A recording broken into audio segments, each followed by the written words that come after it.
Halo adik-adik, selamat hari Minggu, Shalom. Bagaimana adik-adik punya kabar di hari ini? Tuhan Yesus memberkati ketong semua.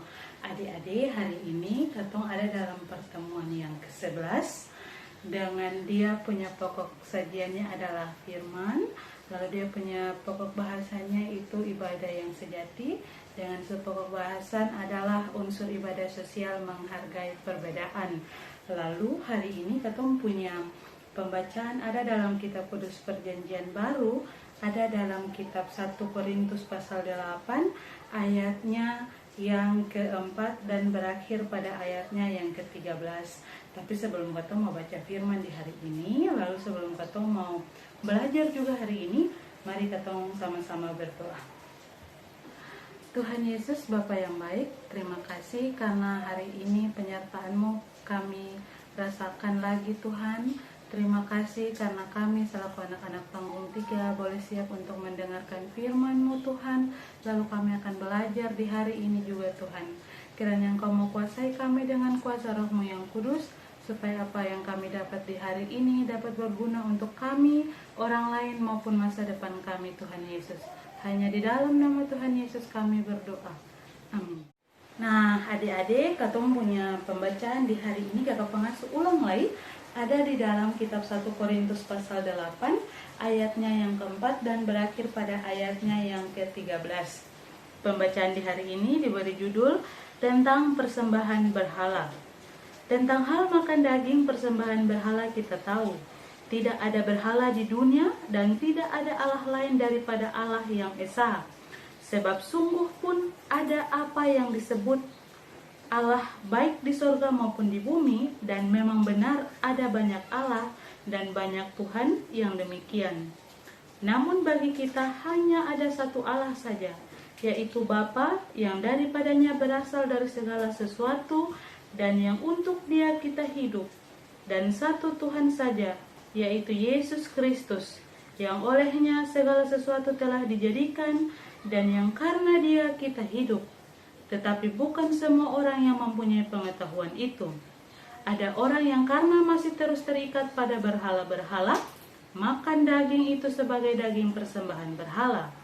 Dan oleh karena hati nurani mereka lemah, hati nurani mereka itu dinodai olehnya. Makanan tidak membawa kita lebih dekat kepada Allah. Kita tidak rugi apa-apa kalau kita tidak makan, dan kita tidak untung apa-apa kalau kita makan. Tetapi jagalah supaya kebebasanmu ini jangan menjadi batu sandungan bagi mereka yang lemah. Karena apabila orang melihat engkau yang mempunyai pengetahuan sedang duduk makan di dalam kuil berhala, bukankah orang yang lemah hati nuraninya itu dikuatkan untuk makan daging persembahan berhala? Dengan jalan demikian orang yang lemah, yaitu saudaramu yang untuknya Kristus telah mati, menjadi binasa karena pengetahuanmu. Jika engkau secara demikian berdosa terhadap saudara-saudaramu dan melukai hati nurani mereka yang lemah, engkau pada hakikatnya berdosa terhadap Kristus.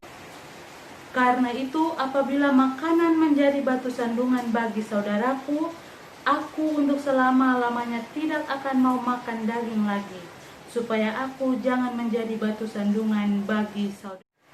Ya adik-adik, sesuai dengan ketong punya pembacaan di hari ini, maka ada 3 tujuan khusus penyajian materi di hari ini. Lalu, apa itu perbedaan antara orang Yunani dengan orang Yahudi? Dari ketong punya bacaan yang ketong baru baca tadi adik-adik. Nah, untuk perbedaan ini ada 3 poin.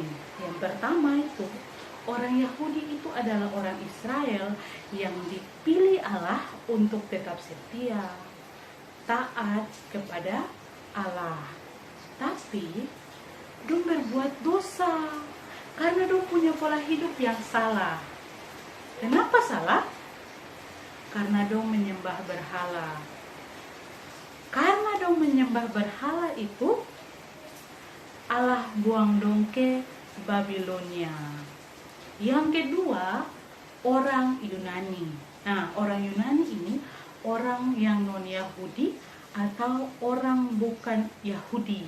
Nah, Orang Yunani ini dong selalu menganggap dong punya diri kalau dong itu berhikmat, dong itu cerdik, dong itu pandai, dong itu berpengetahuan. Nah, untuk TKP yang kedua itu bagaimana sikap Rasul Paulus terhadap pandangan orang Yahudi dengan orang Yunani dari dong punya makanan penyembahan berhala tadi. Nah, Rasul Paulus mengkritisi kalau sikap orang Yahudi dengan sikap orang Yunani itu jangan sampai jadi batu sandungan pardon. Jangan sampai dong punya iman lemah.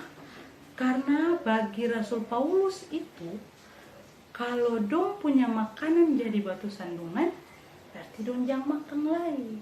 So, seperti itu. Yang ketiga adalah contoh sikap hidup orang Kristen atau sikap hidup adik tanggung tiga untuk menyikapi perbedaan itu seperti apa. Nah, katong ini kan hidup di dalam perbedaan. Hidup yang harus katong sikapi itu harus katong sikapi dengan sikap yang arif, sikap yang bijaksana, supaya katong bisa menghargai perbedaan itu. Nah, perbedaan itu dia adalah anugerah Allah, anugerah yang mesti katong hargai. Karena apa? Karena baik orang dewasa maupun adik-adik sebagai adik-adik tanggung tiga, katong mesti hidup di dalam katong punya cara hidup yang saling menghormati, saling menghargai, supaya katong diberkati di dalam Tuhan. Nah, seperti itu katong punya materi di hari. Ya adik-adik, untuk mengakhiri katong punya pertemuan yang ke-11 di hari ini, mari katong berdoa bersama-sama. Mari katong berdoa. Tuhan Yesus, Bapa yang baik, terima kasih penyertaan-Mu bagi kami selaku anak-anak sekolah minggu, tunas pekabaran Injil, khususnya kami selaku anak-anak tanggung tiga Tuhan, telah mengikuti ibadah di hari ini, telah membaca Alkitab, telah mendengarkan materi juga di hari ini Tuhan. Kiranya apa yang kami lakukan di hari ini Bapa boleh menjadi berkat bagi kami, bagi sesama kami maupun orang tua kami Tuhan. Tuhan Bapa yang kekal kudus di surga, berkati semua yang dikerjakan oleh orang tua kami Tuhan, dengan segala tugas dan tanggung jawab mereka dalam proses membina dan mendidik adik-adik kekasih kami ini Tuhan. Biarlah berkat-Mu melimpah selalu atas kehidupan orang tua dari adik-adik kekasih kami ini Tuhan Yesus. Lalu Bapa, kami akan mengakhiri ibadah kami dan pertemuan kami di hari ini Tuhan Yesus. Kami mohon berkat penyertaan-Mu, kasih karunia dan damai sejahtera yang berasal dari Allah Bapa, yang dituntun oleh kuasa kasih dan cinta-Mu, mau tinggal menyertai kami di hari ini, esok terus kekal sampai selama-lamanya. Iya adik-adik, demikian katong punya pertemuan yang ke-11 di hari ini. Sampai jumpa dan sampai baku dapat lagi di minggu-minggu yang akan datang. Dadah!